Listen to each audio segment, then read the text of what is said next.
What's up, guys? Sleepy here.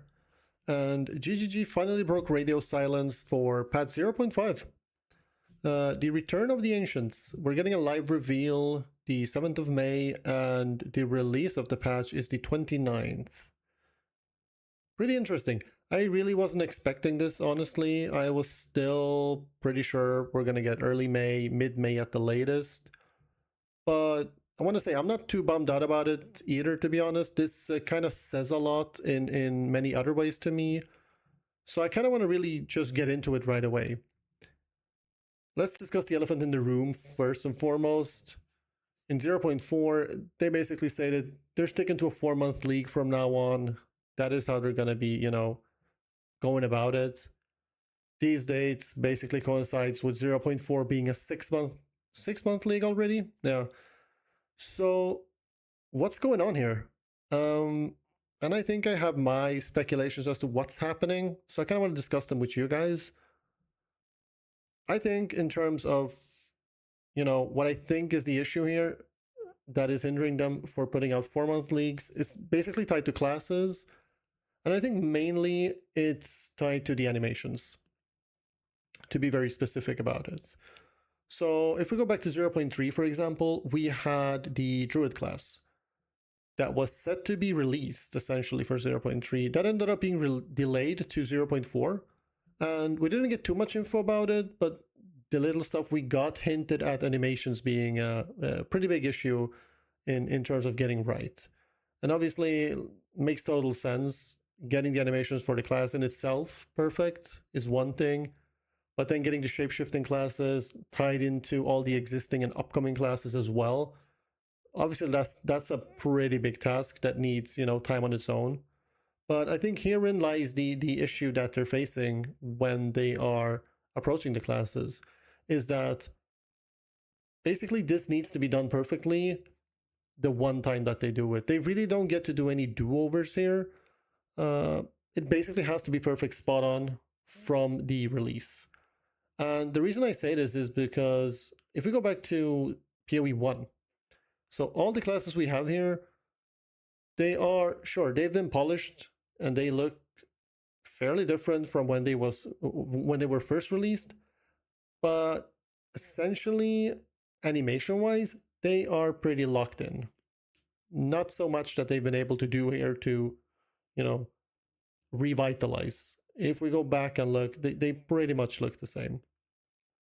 And I think here is the problem. Like content-wise, they really haven't had an issue before releasing content in a good cycle, 3 to 4 month cycle.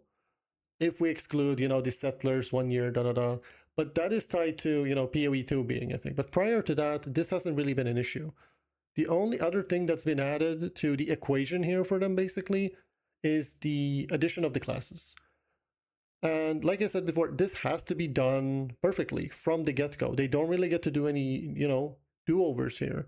So, and here goes the next problem. If you decide that you're trying to ship a class within a 4-month timeline, at the very least one class, you obviously spend time doing things around the class as well. So the content that is being added around the class, the passive skill tree, uniques, weapon types, skills, etc., that is also going to be, taking time to be added.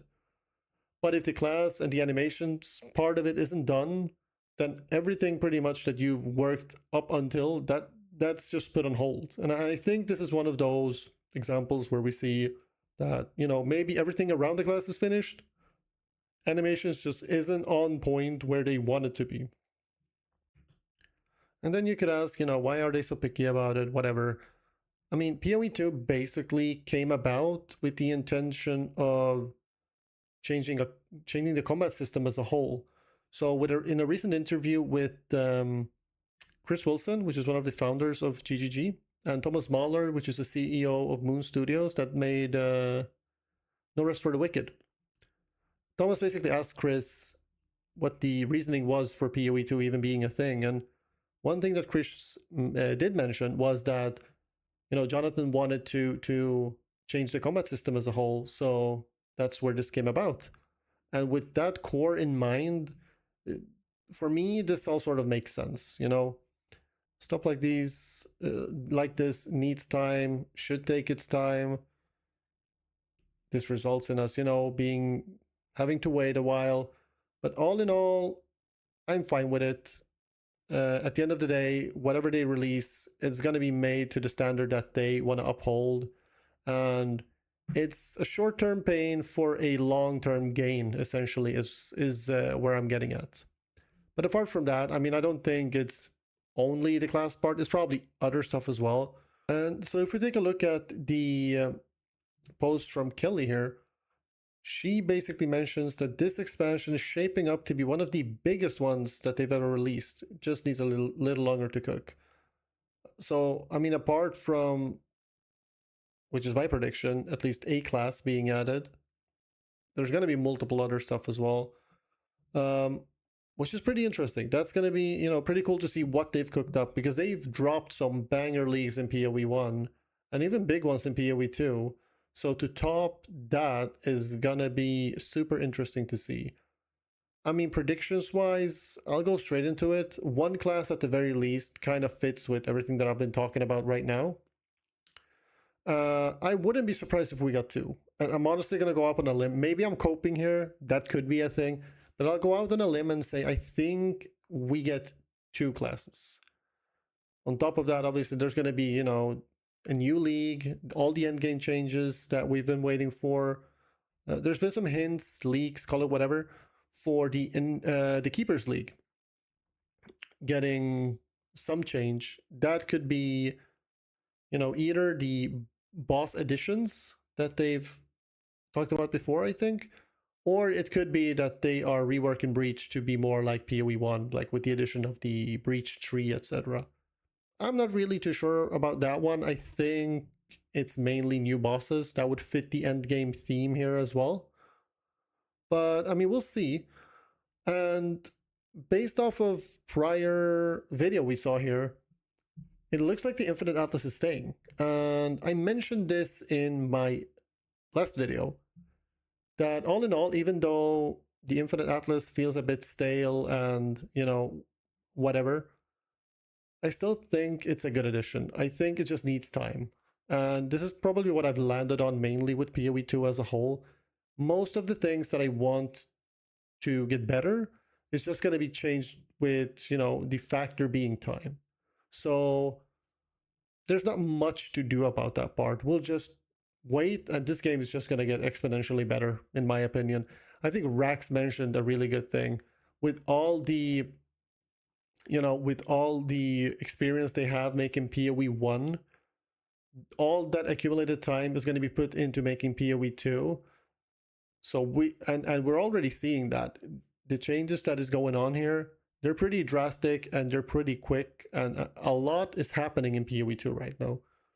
So, I mean, that's kind of it for now. That's all we sort of know. Kelly also mentioned that leading up to the live reveal, we will be getting more teasers. So as soon as we get those, I'll keep you guys posted, updated with my thoughts on it as well. Probably even more predictions and stuff. But until then, guys, I'll probably catch you in the next one, and I will hopefully officially, by the live stream start or the live reveal start, also be streaming, hopefully. So if I don't see you on here, I'll see you on Twitch,